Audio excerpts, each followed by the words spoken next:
seems to work. So I'll switch to English. Okay, can everybody see the share screen? Perfect. Okay. So once again, thank you for joining this presentation about our study about homeschooling during the COVID-19 lockdown. And this is a study that I conducted together with some colleagues from Generation Square. Marina Iliás, who's I think not here because she's still on parenting leave. Marleen Moor, Carlo Schuengel I saw in the audience, and Mirjam Oosterman. And maybe you can add some information if I forget to tell anything, or we will see during the presentation. So let me start with the background. It's just a very brief background for our study. So as we are, I think, all painfully aware, the COVID-19 crisis, pandemic, lockdown has been going on and off during the past year. And this is an adversity that affects many families around the world. So it's really a worldwide pandemic that's going on. And in the course of this pandemic, most families have been confronted with also school closures and subsequent homeschooling as part of the measures that have been taken by governments around the world to limit the spread of the virus. But also there are some studies coming up now that show that the risk that's posed to children's education and development and also to family functioning may not be divided equally across families. So some families may be at a bigger risk compared to others.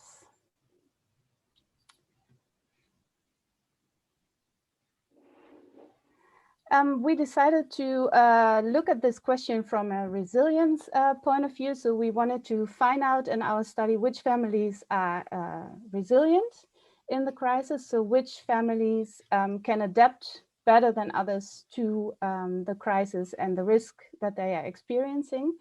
And in this case, resilience was defined as competent functioning, so adaptation during or after encountering adversity or risk. And in this case, it was quite special because almost everybody encountered this adversity. Resilience in this framework basically consists of two components. So the first component is the encountered adversity and the adaptation to this adversity. So can families, in this case, keep functioning after encountering the adversity? And another component of this framework is whether there are protective factors that may improve adaptation to adversity. And those may be divided differently across families. This already brings me to my research questions, which I will show to you. We have 3 research questions in total. The first research question we wanted to look at was very basic.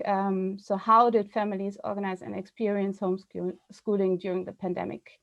And in this, we looked at 3 different aspects: quantity and experiences, parenting style, and belief and attitudes. So for the quantity and experiences, we basically wanted to see how much time did families spend homeschooling, and also how did they experience homeschooling. For parenting style, we wanted to look a little bit more in depth. So how did parents handle different aspects of homeschooling, not just how much time did they spend, but also did they do it differently? And what were the differences between the families in these aspects? And finally, beliefs and attitudes is about whether parents actually believed that they could make a difference for their children's learning. So this is mainly about parenting, self-efficacy, and then with regard to children's learning. The second question that we had was whether we could identify contextual factors that are related to how families experience homeschooling and how they organized it. And here we looked at these 4 factors that have been related to homeschooling and to learning in general in previous studies. So we looked at migration background, socioeconomic status, then the working hours of parents, and also the number of children in the families. And finally, our third question was about the protective factors. So from the resilience framework, wanted also to examine those factors. And here we looked at similar factors as our outcome variables, but then prior to the COVID-19 crisis. So how was the parental involvement in learning at home before COVID-19? And here we also looked at quantity, at parenting style, and at beliefs and attitudes. We studied this in Generation Square, which is, most of you will be probably familiar with the study. Just to sum it up, this is a prospective cohort study that has been going on since 2009. And originally, about 2,000 Paris women were enrolled. We had also a focus group, which was smaller. There were several waves of data collection already during pregnancy and then also after birth. So 3, 12 months, also 2 years, 4 years, and 7 years. And then, as Melanie also mentioned in the beginning of the presentation, with the help of the Learn Network, we could add a second or another wave to this cohort during the COVID-19 crisis. And we collected data during August 2020 until February 2021. Most of this was done actually until November, end of November. In this last assessment, we focused on both mothers and their current partners. And 543 parents answered our questionnaire. The target children that we were asking about were the firstborn children that the women originally enrolled with, and those were about 50-50 boys and girls. And the mean age of the children was 8.8 years. And as you can see also from the recruitment period, all of them were now in school age, so all of the families actually had to do with homeschooling, with not being able to go to school. The method has also been pre-registered in the Open Science Framework. For those of you who are interested, there's the website, also the link that you can have a look at. Then I already come to our findings. And I also mentioned in the beginning that we are still in the process of analyzing everything and also trying to make sense of the findings. So I hope that you also have some ideas that you're willing to share at the end of the presentation. First, how did families organize and experience homeschooling during the pandemic? Like I mentioned, first we wanted to look at homeschooling quantity, and here you can see how much hours the children, so the target children and also the parents, spent on homeschooling every day during this period. That's on average. So children spent about 3.7 hours per day on their schoolwork. But as you can see also here, this is really a big range from almost no time on schoolwork up until 8 hours per day on schoolwork. For the parents, they supervise this schoolwork for about 3 hours every day. So most of the time parents were there, but this is also for all children in the family, so not only the target child. Then just for your information and to give you an overview, the parents also had to work during this. So, and there's been a lot of discussion about how well things are going when you have to combine it also with your work from home. So as you can see here, parents also worked on average 25 hours during this whole period of time. Then we also asked the parents, so how did you experience this homeschooling period on a scale from 1 to 10, which was comparable to the Dutch school grading system, so 1 being the lowest possible and 10 being the highest possible. And as you can see here, also there was quite a big range about how people experienced this. The mean score was a 6.1. So on average, people were satisfied, but this is not a really high average grade that parents give to this period, although there were also some people who graded the highest possible, so with a 10. In addition to the overall experience, we also asked parents how much stress they experienced due to homeschooling and how much gratification they experienced during the homeschooling period. And as you can see, again, there's quite a spread in the gradings or the grades that parents give to this period.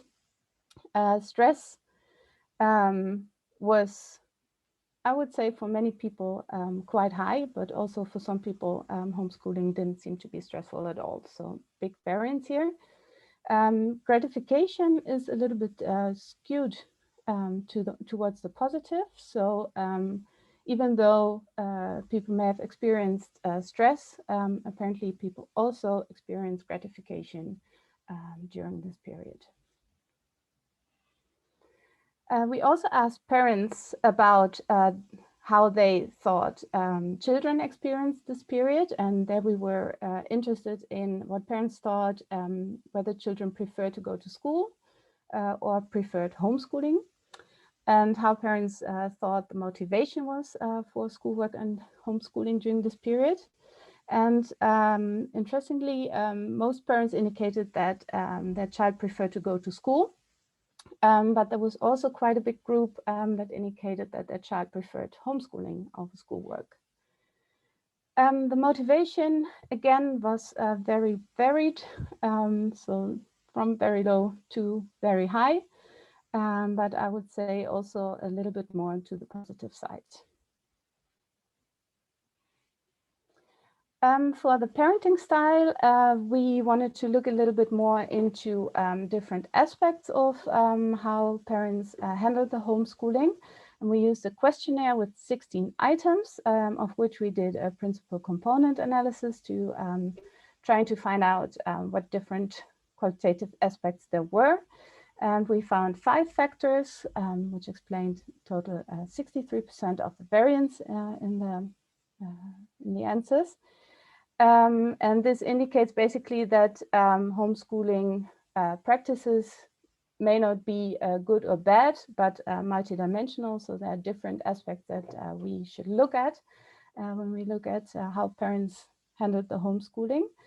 The 5 factors that we identified, one of them on the top here was related to material and resources, which was more about the parents indicated they could provide the materials that children needed and also workspace that children needed. Management and structuring was another factor, which was more related to rules with regard to making or doing the schoolwork and also having a schedule or having a structure in the schoolwork. So for example, an item, I keep a fixed day or week schedule. Then we had a factor about support and availability, which was more about parents indicating that they could, that they were available for their children, and that they were also listening to what children experienced during this whole period. So for example, I'm there for my child when she needs me. Then we had one factor, which was a more negative factor, which was a little bit more about parents being frustrated with the whole experience. So for example, I get angry when my child doesn't do his or her schoolwork well. And the last factor that we identified from this was a factor about knowledge and skills, so that parents indicated they had enough of those to actually support their children. So when we talk about parenting style as an outcome in the remainder of this presentation, then these are the items that we will be looking at.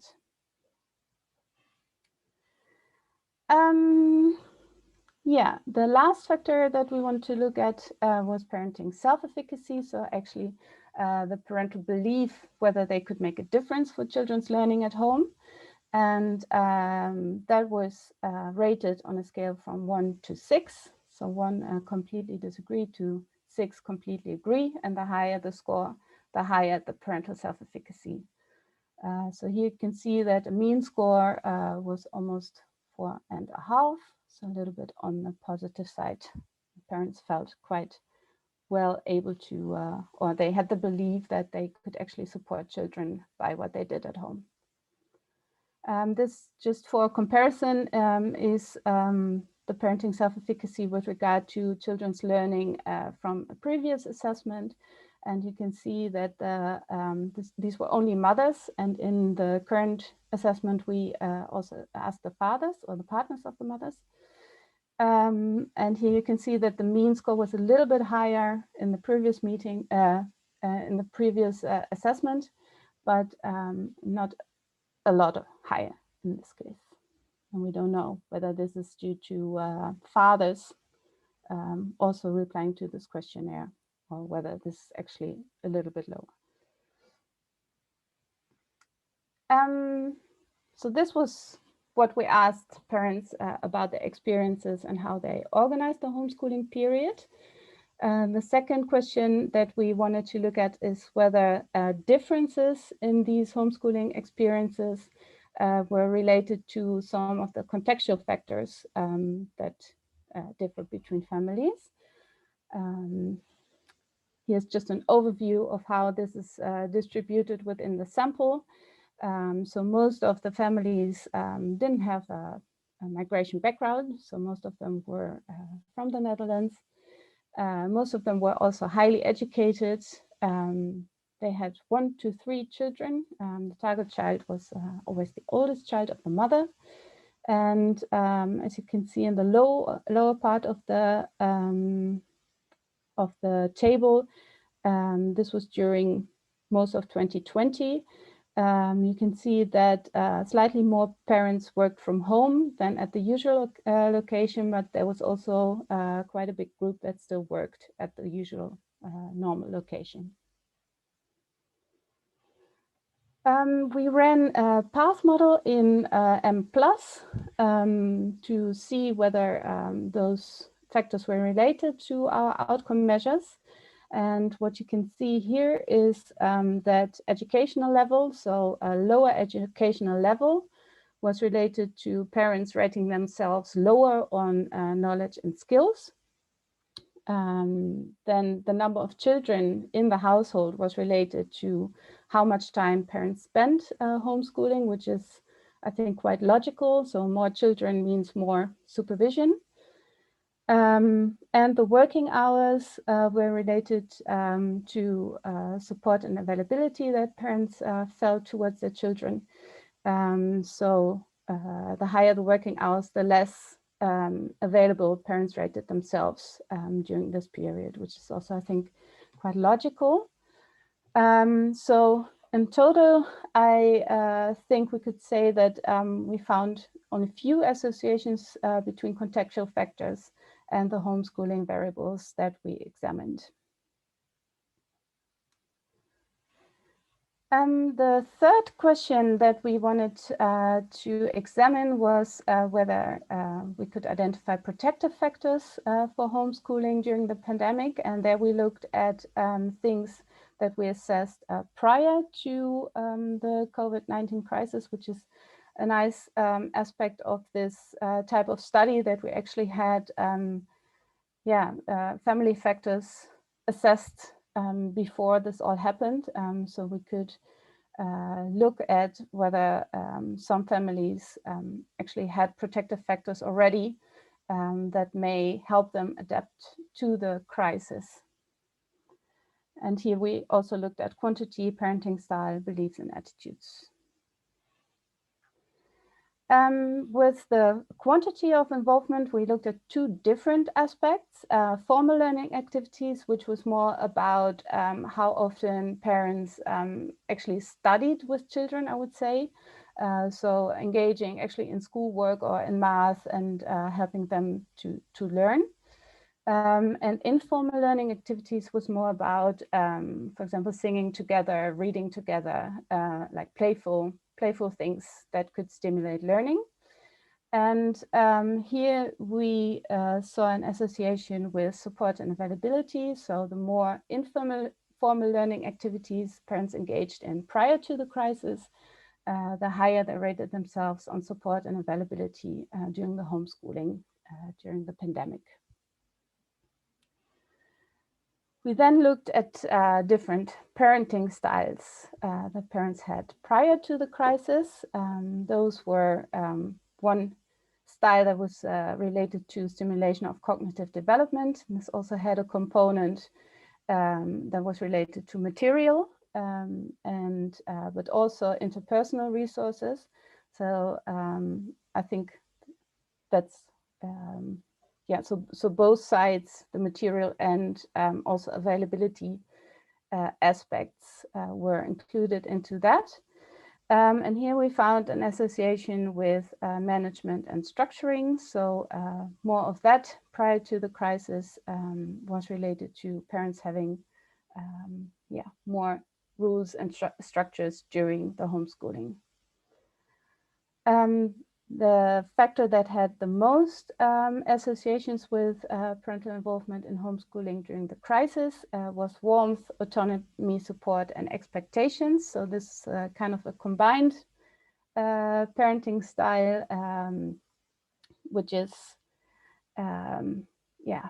mostly, I think, similar to support and availability that we measured during the crisis.